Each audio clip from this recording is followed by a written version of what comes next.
26শে March মহান স্বাধীনতা দিবস। এই দিনে বাঙালি জাতি পাকিস্তানি হানাদার বাহিনীর হাত থেকে বাংলাদেশকে স্বাধীন করেছিল। স্বাধীনতার ঘোষণা দিয়েছিল জিয়াউর রহমান নিজেকে রাষ্ট্রপতি হিসেবে, এবং বঙ্গবন্ধুর পক্ষ থেকে স্বাধীনতার ঘোষণা দিয়েছিলেন। তো এরই মাধ্যমে আমরা বাংলাদেশের লক্ষ লক্ষ মানুষের রক্তের বিনিময়ে এই স্বাধীনতা অর্জন করেছি।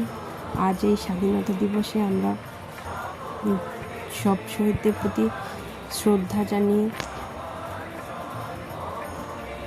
তাদেরকে স্মরণ করছি। আর আমরা এই স্বাধীনতাকে সবার মাঝে বাঁচিয়ে রাখতে চেষ্টা করব এবং নিজেদের মধ্যে এই স্বাধীনতা ধারণ করব, যেন আমরা সামনে এই স্বাধীনতাকে নিজেদের মধ্যে ধারণ করে প্রত্যেকটা পদে পদে স্বাধীনভাবে বেঁচে থাকতে পারি এবং দেশের মানুষের জন্য কিছু করতে পারি। এই হচ্ছে আজকের স্বাধীনতা দিবস সম্পর্কে কিছু কথা। এটা আমার একান্তই ব্যক্তিগত উক্তি, ব্যক্তিগত দিক থেকেই বললাম। মানুষ কতটা কষ্ট করছে স্বাধীনতার জন্য। এই স্বাধীনতা আমাদের অনেক কষ্টের পাওয়া, অনেক কষ্টের মাধ্যমেই আমরা স্বাধীনতা লাভ করেছি।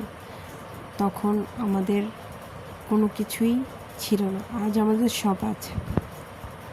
তাই এই স্বাধীনতাকে আমরা যেন সঠিকভাবে মূল্যায়ন করতে পারি এবং কাজে লাগাতে পারি, এটাই ছিল মূল বক্তব্য।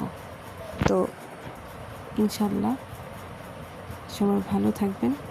আর ভিডিও ভালো লাগলে অবশ্যই লাইক, কমেন্ট, শেয়ার করবেন আর বেল আইকন বাটনে প্রেস করে রাখবেন। আলহামদুলিল্লাহ, আল্লাহ হাফেজ।